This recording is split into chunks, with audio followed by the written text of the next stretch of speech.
If this world is going forwards, it's because of people who can think out of the box. Karl Popper was a great thinker in London in the 50s.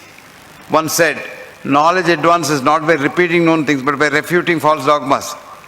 One of the dogmas in medicine is, for every ill there is a pill, which is not true. So I always demolished this myth about 40 years ago and wrote a book, What Doctors Don't Get to Study in Medical School. After I wrote that book, they wanted to defranchise me, remove my degrees and all. So people wrote to the MCI, remove his degrees, remove his professorship, because he has written something very much against the medicine. No. I wrote, there is no pill for every ill, but there is an ill following every pill. Like, for example, you take anything to bring down your blood sugar artificially with chemicals. That has lot of side effects. And most of the actually diabetic problems, many of them are due to the drug side effects rather than the diabetes itself. And diabetes should be controlled naturally. And that's exactly what my good friend, the handsome young man, Pramod, has done, along with his beautiful and handsome wife. I wish them Godspeed, good luck, long life to take this knowledge forwards. Let me tell you something. It was, I think, Shoemaker who said, if you take a problem to a specialist, he'll complicate it further. It takes a genius with lot of courage to reverse it and simplify it. And courage is very important because, when I first said that heart disease is not to be treated by bypass surgery and angioplasty, people wanted to kill me.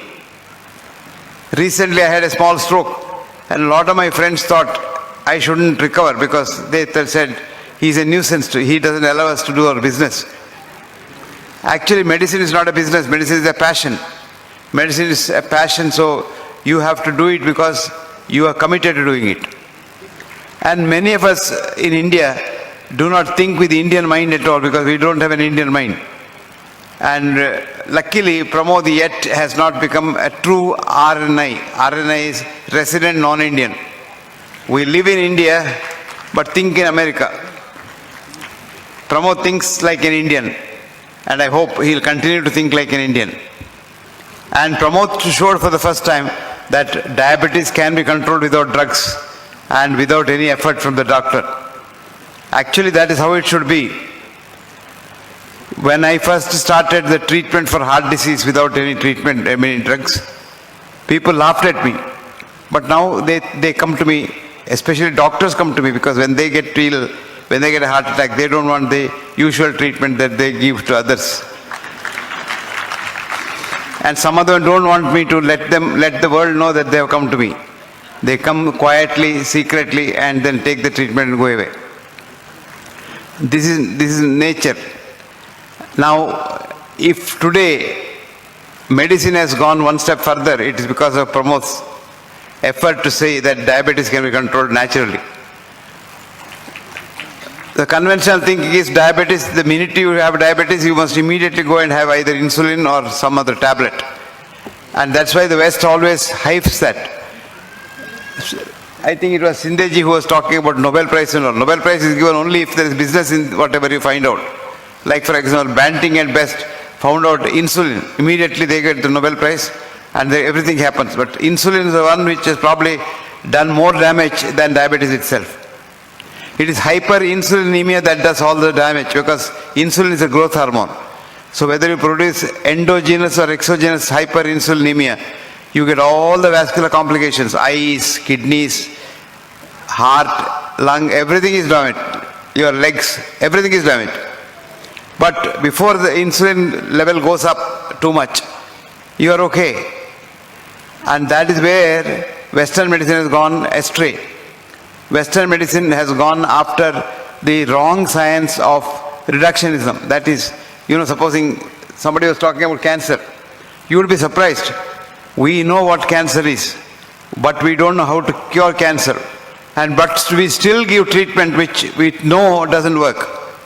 Chemotherapy and lot of things, and we know it doesn't work. But we still give it because it's a big business. You will be surprised to know that cancer business in America is $2.5 trillion business. So we want it to be perpetuated. Now we know 75% of the cancers are either due to tobacco or due to alcohol. But no government in the world, nowhere, has come forward to ban tobacco and alcohol because they are the ones that get them a lot of tax. And the governments run on tax, and the tax money comes from tobacco and alcohol to a great extent. So we want cancer, but we don't want cancer to go, because cancer is a business. Supposing cancer business goes away, cancer disappears, you will be surprised. Industries will close. Quite a lot of industries will close.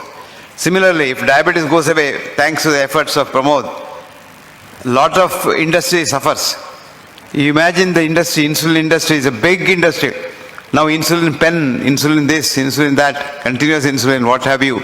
It's a multi-million-dollar industry. All this will have to close because diabetes is a simple disease. It's not a disease, it's a metabolic change. Diabetes is not a disease of sugar. Sugar is only an indicator. Diabetes is a disease of liver where metabolism is completely upset. And so you have got to look after the whole human being.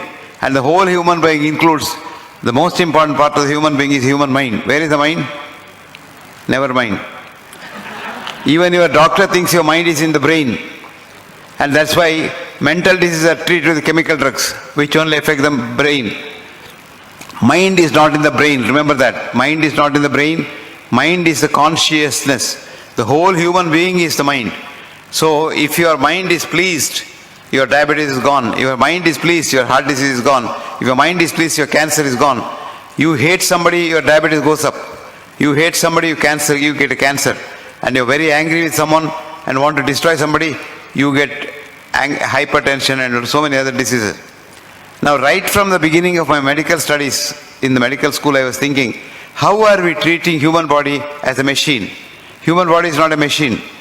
You are one cell to begin with when you are made in the mother's womb. And that one cell is divided into 120 trillion cells today in your body. A human body is a colony of 120 human cells, which are human beings. Each one of them is capable of doing what a man does or a woman does. And then they love each other so much. Love one another so much, they talk to each other. And if you hate someone, which you are not supposed to do, then the cells get confused after some time. And then if you go on hating somebody, the cells get so confused that they say, why is this man doing that? Because I love everyone. Why is this man doing that? So the cells start hating each other, which is called autoimmune disease. You hear of some horrible diseases. These are all autoimmune diseases because the cells hate each other. So diabetes is also coming somewhere near there, not fully there, but somewhere near there. So the most important part is keep your mind tranquil, love the whole world, and have a healthy mind. You know what a healthy mind is? A mind with enthusiasm to work. You want to work. And enthusiasm is compassionate. You want to help somebody. And if you have these two qualities of head and heart, you probably become a human being. But our education system doesn't do that. Education system tries to give you a job and money. So big IITs and all, they say, how much does my student get salary next year? That's the yardstick. I tell them no. How many good human beings have you produced in this world? And that's the most important part of educational system. The education must aim at making healthy minds and not just wealthy careers. If we did that, lot of more promotes will come out. Today you make a doctor, he wants to be a specialist. And the next day he wants to drive a Audi car or a Mercedes-Benz car. And he just wants to get a gadget and put angiogram for everybody. Whoever comes to the hospital is an angiogram. And the atrocities that happen in corporate hospitals are only to be seen to be believed. Doctors are induced to do more work, so they're overdoing, over investigation, over diagnosis, over treatment. And this is accepted fact. A recent study which is published last week showed that 2,500 American doctors were interviewed, and they said 50% of what they do is not for the patient's benefit, but for their benefit. 50% of angioplasties and bypass surgeries are done for the doctor's benefit, the hospital benefit, not for the patient's benefit. And when you publish this data and try to do good